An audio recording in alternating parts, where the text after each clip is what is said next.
Hey guys, good morning and welcome back to my channel for more vlogs. আমার প্রকৃতি প্রেমী এক রত্তি কন্যা বাইরে দেখছে। ও ঘুম থেকে উঠে অনেকটা সময় ধরেই জানলা দিয়ে বাইরেটাকে বেশ উপভোগ করে। ঘুম থেকে উঠেই আমি কোকোকে ব্রেকফাস্ট করিয়ে নিয়েছি।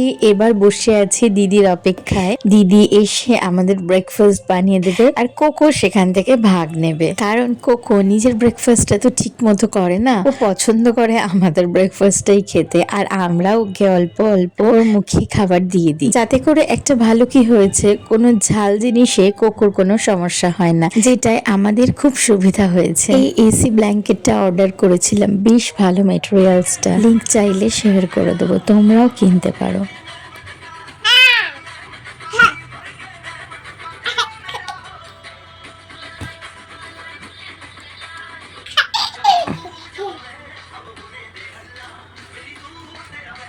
তো তোমার মেয়ে সবাইকে থুতু দিচ্ছে। সবাইকে থুতু দিয়ে বেড়াচ্ছে, কুকুরটাকে পর্যন্ত ছাড়েনি। কুকুরটারও মুখে থুতু থুতু করে এসছে। কেন রে, কি পাকা জানে ওই তো বাবা, যখন চেটে দেবে তোমাকে পুরো মুখ জুড়ে, পালানোর পথ পাবে না।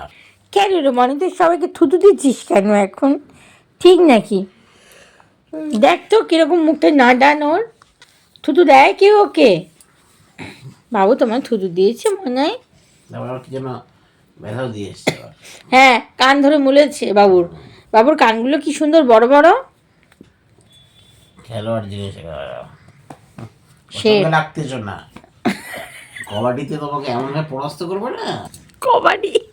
আর এই ইনস্ট্যান্ট কফিটা খেতে খেতে আমি এই ভিডিওর ভয়েস ওভারটা দিয়ে দিলাম। আজকের ভিডিওটা রাখলাম এই পর্যন্তই। আজকের মতো চললাম, টাটা।